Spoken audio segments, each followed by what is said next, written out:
gente vai falar sobre o capítulo 8, que é ganhava a vida com muito suor e mesmo assim não podia ser pior. O trabalho e as desigualdades sociais na história da sociedade. A gente vai falar um pouco sobre a escravidão no século XXI. Uma reportagem publicada pelo jornal Folha de São Paulo em 6 de outubro de 2002, assinado pela Fátima Bernardes e por Cláudia Holly, apresentou um dado surpreendente e assustador. A Comissão Especial para o Combate do Trabalho Escravo, vinculada ao Ministério da Justiça, anunciou que somente no século XXI o número de trabalhadores descobertos em condição de escravidão chegaram a 10 mil, concentrados no Norte e no Nordeste. A matéria aponta para a ocorrência de inúmeras denúncias de trabalho escravo, quase com totalidade em fazendas. Somente no Pará foram registrados 75 casos, em 2002, envolvendo mais de 3 mil trabalhadores, segundo os dados da Comissão Pastoral do CPT, ligado à Igreja Católica. Como você pode observar, a história relatada acima, infelizmente, ainda faz parte da realidade atual do nosso país. Você sabia? Tinha essa informação? Seria possível imaginar que ainda, hoje, trabalhadores estão sendo submetidos na época da escravidão? Por que será que isso acontece? Em pleno século XXI, como foi relatado, mais de 10 mil trabalhadores ainda vivendo no trabalho escravo. Assim, como podemos ver, muitos trabalhadores trabalham em fazendas em troca de abrigo e comida. Não recebem salário, muito menos os seus direitos, que hoje em dia são 13º, férias, e nem muito menos a carteira assinada para poder se aposentar na idade certa. Segundo um dos principais sociólogos do século XX, o alemão Max Weber, a afirmação do poder e da autoridade em uma determinada sociedade é identificada com uma importante instituição, o Estado. Outro autor, Friedrich Engels, o principal parceiro de Karl Marx em muitas obras, afirmou que o Estado é um produto da sociedade, quando está chega a um determinado grau de desenvolvimento, apesar de sua composição por classes sociais que têm interesses antagônicos e que, portanto, deveriam se apresentar permanentemente em situação de conflito. Existiam duas classes, os dominantes e os dominados, onde os dominados se submetem ao poder dos dominantes. A classe dos dominantes, ela é composta pela sua minoria, que é chamada de elite. Um sociólogo italiano dizia que existe uma classe que governa e uma classe que é governada. Karl Marx também dizia isso, dizia que existe os dominados e os dominantes. As primeiras formas de organização social dos seres humanos se caracterizaram quando deixaram de ser nômades e se tornaram sedentários, isto é, fixaram-se em um lugar para cultivar a terra e praticar o pastoreio. Sociedades escravistas. Vamos recordar o texto de abertura deste capítulo extraído de reportagens publicadas pela imprensa brasileira e da internet. Afirmar que existem trabalhadores submetidos à escravidão significa dizer que há seres humanos obrigados a executar trabalhos forçados sem receber nada em troca. Homens e mulheres que são tratados como coisas e objetos. Estamos indignados com essa situação absurda. Mas você já parou para pensar que há pouco mais de 120 anos a escravidão era considerada legal no Brasil? Que durante quase 4 séculos milhões de africanos foram arrancados da sua terra para trabalhar na lavoura e na mineração do outro lado do Oceano Atlântico?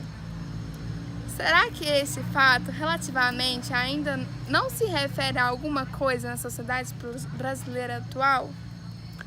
O modo de produção escravista caracterizou a maioria das sociedades da antiguidade, nas quais o Estado passou a existir para garantir a dominação social, política e econômica de um pequeno grupo sobre a maioria da população e sobre outros povos. Esses outros povos é que, derrotados nas guerras, eram submetidos à escravidão. Quando a gente fala de economia, muita gente acha que não entende. Mas, por fim, a gente vê muito sobre economia em jornais, a gente vê sobre a queda da Bolsa de Valores, os déficits, até mesmo a Operação Lava Jato. E a gente fica meio sem entender o que é, principalmente os jovens. Mas falar sobre economia é muito mais simples do que a gente pensa. poderia se resumir muito numa pirâmide social, ou seja, tem os trabalhadores, tem os empregadores e tem algumas pessoas que vivem melhor de vida. No caso, os trabalhadores são aqueles que fornecem sua força de trabalho, tanto física, tanto intelectual. Aqueles que fornecem serviços são aqueles que como seria pessoas mais da classe média. E os mais nobres, que às vezes a gente fala mais vulgarmente, que nasceu em berço de ouro. Uma característica que vai distinguir os diversos tipos de sociedades que constituíram historicamente é exatamente a forma pela qual o homem, através do trabalho, utilizou os meios de produção que lhe estavam então disponíveis. A essa associação entre o trabalho humano e os meios de produção damos nomes de forças produtivas. Cada sociedade, portanto, apresenta seu conjunto de forças produtivas. Nem sempre nós tivemos fábricas, redes sociais, Facebook, futebol. Porque se a gente vê pelo lado negativo, essas coisas também influenciam um pouco na desigualdade social. Por exemplo, nas redes sociais, pessoas que têm uma renda boa postam fotos em viagens, enquanto uma pessoa que às vezes nem tem acesso a isso vive na mesmice batalhando para poder conseguir ao menos o sustento de sua família. No salário, a desigualdade ocorre quando uma pessoa, por exemplo, um ministro ganha 30 mil reais enquanto um trabalhador comum ganha um salário. E isso ocorre também quando as pessoas valorizam o trabalho. Por exemplo, uma pessoa te conhece pelo aquilo que você é. Ah, fulano é dentista, então a gente passa a valorizar ele mais, valorizar mais um médico, do que uma pessoa que trabalha como um lixeiro, como uma pessoa que tem um trabalho que a gente vê como mais simples. Mobilidade social significa a possibilidade que o indivíduo tem de mudar sua posição social, de status ou de poder dentro da sociedade. Mesmo numa sociedade marcada pelas desigualdades sociais, como é o caso do capitalismo, pode ocorrer de um indivíduo mudar de posição social, seja por herança, pela sorte, acertar na loteria, por exemplo, pelos estudos, pelo matrimônio ou pelo fracasso dos negócios. A mobilidade social vertical ocorre quando os indivíduos mudam de sua posição social de forma ascendente ou descendente, isto é, quando os indivíduos, por exemplo, ganham heranças ou acertam na loteria. Já a mobilidade social horizontal ocorre, por exemplo, através do deslocamento geográfico, no caso do Brasil, por exemplo, quando os imigrantes nordestinos buscam melhores condições de vida na região sudeste, situação básica em nosso país durante muitas décadas do século XX. Estratificação social é o modo como as diversas sociedades estão organizadas em camadas sociais. Em outras palavras, a forma como os indivíduos estão localizados em uma determinada posição em uma sociedade. Os elementos de pertencimento podem se basear em critérios econômicos, políticos, sociais e culturais. Para diversos sociólogos, existiram diferenças marcantes entre os sistemas de classes modernas e antiga. Falar do trabalho e as desigualdades sociais através da história da humanidade. É importante ressaltar que nas diferentes sociedades humanas, ao mesmo tempo em que todos os indivíduos procuravam lutar pela sua própria sobrevivência, alguns outros grupos sociais conseguiam se destacar e impor a sua vontade e os seus interesses sobre o restante da coletividade. Assim, dependendo do tipo de organização econômica que se impunha historicamente em cada sociedade, esses grupos sociais denominantes poderiam ser identificados como compostos majoritariamente por donos de terras e por chefes militares ou por sacerdotes. É claro que esses tipos de dominação entre grupos sociais diferenciados dentro de uma mesma sociedade não acontecia, por exemplo, entre povos indígenas encontrados pelos portugueses a partir de 1500 no Brasil. Mas se pensarmos na grande maioria dos diversos tipos de sociedade que encontramos ao longo da história da humanidade, identifica-se característica de apropriação de poder de determinados grupos, como estamos destacando. É dividido entre dois poderes, o poder político e o poder econômico. O poder político é aquele que o governo exerce as leis para a sociedade. E tem o governo econômico. O governo econômico é aquele que o grupo social se acaba se separando dos demais. Porque um tem mais dinheiro, posses e etc. Enquanto outros não têm nenhuma bicicleta para andar. Sociedades orientais ou asiáticas. As sociedades denominadas como orientais ou asiáticas também existiram na antiguidade, predominando na região da Mesopotâmia, entre os rios Tigre e Eufrates. Mas apesar do uso dos termos asiático ou oriental, esse tipo de organização socioeconômica também prevaleceu em algumas regiões dos outros continentes, como a África e a América. Diferentemente das sociedades escravistas nas sociedades do tipo oriental, as terras pertenciam ao Estado, não sendo propriedade privada de um grupo dominante. Porém, o Estado era encarnado na pessoa do imperador, fosse ele um inca americano ou o faraó egípcio. Em torno dele, formavam-se os grupos privilegiados, nobres, sacerdotes, funcionários e guerreiros, que se apropriavam e consumiam totalmente o excedente produzido por escravos e camponeses. Modo de produção. Modo de produção, como eu já tinha falado, é a maneira como a sociedade é organizada como um todo para garantir a sua sobrevivência e a sua continuidade, a sua reprodução. O conceito de modo de produção é englobado em 3 níveis diferentes: o nível econômico, o nível jurídico-político e o nível ideológico. O nível econômico é a forma pela qual a sociedade se organiza para produzir os seus bens materiais. O nível jurídico-político é o estabelecimento das normas e suas transformações em leis que devem ser obedecidas por todos os seus membros,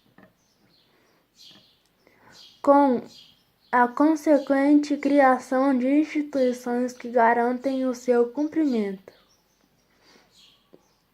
O nível ideológico é a invenção de tradições, costumes e ideias que devem ser entendidos como naturais e que por isso devem ser seguidas por todos aqueles que pertençam a uma determinada coletividade.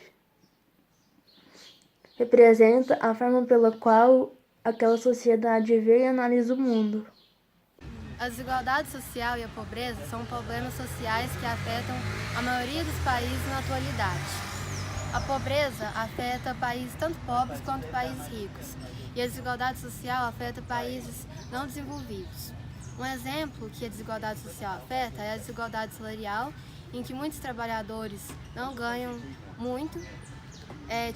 Tem deputados que ganham aí 30 mil, enquanto o trabalhador comum ganha um salário, que é uma desigualdade salarial.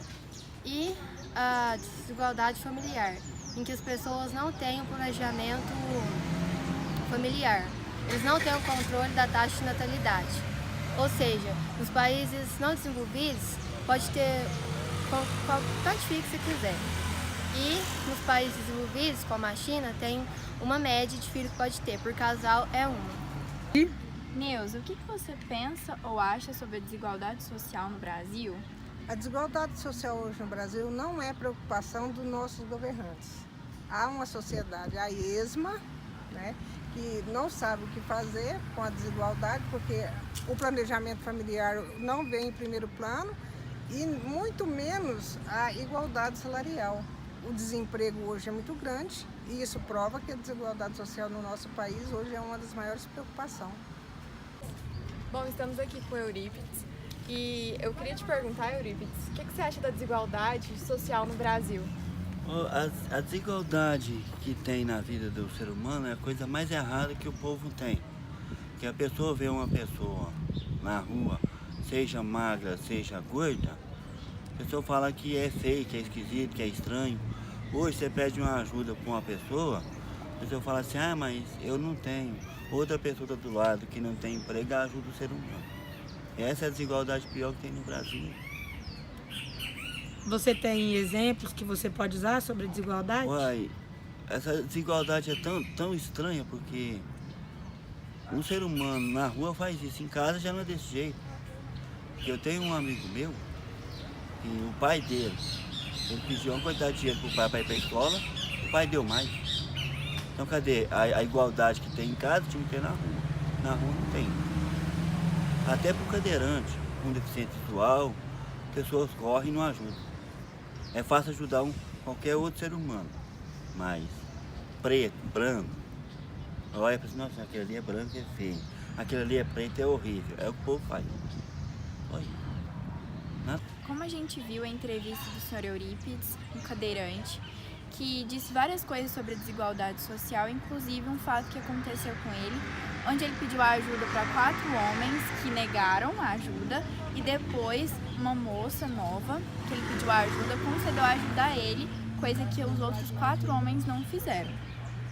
Então, como a gente pode ver, a desigualdade está em todo lugar, inclusive quando as pessoas valorizam mais as aparências. Por exemplo, esses 4 homens pensaram 1000 coisas sobre ele e não quiseram ajudar. Pensaram que ele poderia talvez roubá-lo ou qualquer outra coisa simplesmente pelo fato de não conhecê-lo.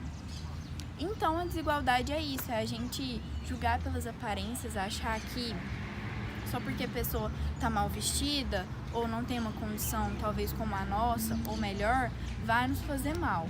Eu acho que para nossa sociedade ser melhor, a gente precisa fazer o bem sem olhar a quem.